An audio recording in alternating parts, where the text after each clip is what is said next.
Good evening, guys. So today we're talking about skate friends. I want to know your topic. Do you love skate friends? Do you hate skate friends? Do you like skating alone? That's what we're going to talk about. So I had a group of friends in high school. I had a group of friends in college, but now I'm an adult. So we're going to go through the adult stuff. So when I left college, I started going to a local skate park, but it was trashed all the time. I got really hurt on broken glass. Didn't want to be there. So I started driving even further out, about 30 miles out, to another skate park where I met up with some teenagers. Those teenagers were super rad, super cool. They didn't care that I was in my 20s. And we got along really well. Now, I've been sober for a decade, and I really stick to that. I want sobriety on session within an extent.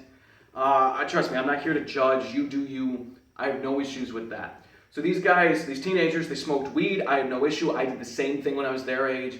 They offered it to me one time. One time I told them, no, I'm sober. They never bothered me again with it. They didn't even step away from me. They were very respectful. But gas went up, and driving my Mercedes out 30 some miles made no sense anymore, kind of on the budget. So I kind of had to stop skating with them. Now, years had gone by, they kind of quit. One guy I could still go skate with today if I wanted to, but it really doesn't happen. But I started skating in the local park again. Some other guys had cleaned it up, and these guys were, mythological. These guys painted on every single DIY, every spot I'd ever skated, shred heads. So in my mind, when I was growing up, these were the coolest dudes, and now I'm meeting them for real. And in truth, they were only like 4 years older than me. I started skating with them a bunch, but the issue I had with them, and then 2 years after that, I started skating south with another crew, is both of these crews just drink throughout the session. And in the beginning of the session, it's okay. But at the end of the session, they are so drunk, and they are so boisterous, and it ends up in this huge brouhaha, how many times you get to use that word, that I didn't want to be around it. It was very ridiculous. If the cops got called, these guys were drunk, and I was trying to ixnay my way out. So I ended up skating the local park about 1.5 years ago, and I saw a guy there that I never actually skated with. We were friends in middle school, and when we got to high school, the group I skated with did not like the group he skated with. Very specifically because the leader of my group wanted sessions to be sober. And the leader of his group and all of his friends brought drugs and alcohol to every single session. Now at that time, I was heavy into drugs and alcohol, but not on the skate session. I respected my friend too much to ever betray that one particular rule he had. So when they would show up, we'd bounce. And that's just how it always went for a few years. So now I'm talking to him, and I tell him this, and he laughs, and he goes, well, I guess I should have joined your group. So what do you mean? Well, I only skated with those guys because they skated. I had no interest in the drugs and alcohol, and I never partook in it. So now as an adult, I'm kind of going, oh my God, another sober guy. Now I'll say he might drink leisurely, what do I know? But at least he doesn't drink on the session. And I was like, that's awesome. So then I find out he moved a block away a few months ago. Hit him up, he came out, and he shredded the crap out of my park here. Every single trick I would love to do, he did first try. He did multiple times. He did front shove, back crook, first try as a joke. And he didn't think he was going to land it. And just craziness. So I was hoping to skate with him a lot more. Because when you skate with someone who's better than you, it really pushes you. And your mind starts to alter and you progress at a faster rate. In most cases. So skating with him was just absolutely amazing. A few weeks after that, I hit him up, hey, you want to skate here again? And he says, no, I'm busy. The next week, he hits me up, I'm busy. So we bounce back and forth a little bit for a few weeks.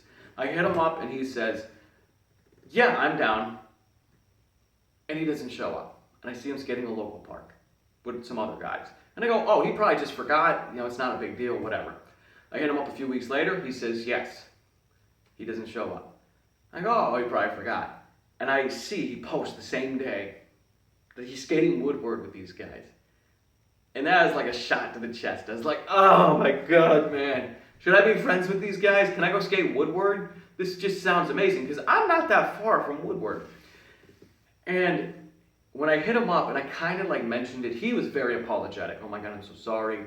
And there was no ill intention against it. And I do think possibly in the wintertime when it snows and options are a little more limited, we might see him in here more. But I wanted just to talk about that. What do you guys think? Because 99% of the time, I love skating alone.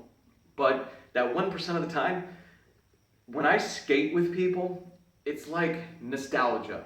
It's like I forgot how awesome it is to skate with people. So drop a comment below. What do you guys think? Now let's get on to the Crooks. At the end of the video, I'm going to quickly break down the 4 sessions that went into this.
So we're going to break down those 4 different sessions that went into getting an okay crook. It's still not, perfectly there.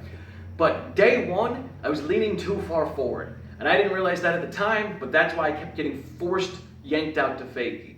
But coming out to fakie is way easier than coming out to regular. Session 2, I learned if I leaned back a hair, that I could grind the entire box with some pretty low speed and have such a smooth grind. So I did land a couple in session 2, but that entire day was kind of more dedicated to just learning how to hold that grind a long time. Session 3 is where I was really focused on getting a good land, and I was landing them pretty well. I was learning how to get on top of the box with my body weight so I could pop out okay. But the issue I kept having, and the reason why I showed me dropping in, was didn't matter how fast I went. Second I landed, I stopped. And that was so confusing to me. If I came out to fakie, or if I tic-tacked a little, I'd roll away. But if I popped out perfectly and landed perfectly, I stopped. So session 4 was kind of like, we're just going to huck it. We're going to go fast, we're going to not care. And in the end, the last one I took was a little bobbled, but I did roll away, and that's nice. Now the last one I did that day is actually the second to last clip, which is where I do the kickflip too, because I had this idea in my head, like, okay, crook to fakie, hit the bank, come back, kickflip. And I was so tired that I got to the bank with no speed and was like, screw this. And I landed a horrible kickflip too. But I hope you guys did enjoy the video. Let me know what you guys think about the talking section, if you'd rather just straight skating or the talking section. And as always, thank you for liking, commenting, and subscribing. Please subscribe, guys. I've been doing this for 9 years. Oh my God, my ankle hurts. I've been doing it for 9 years.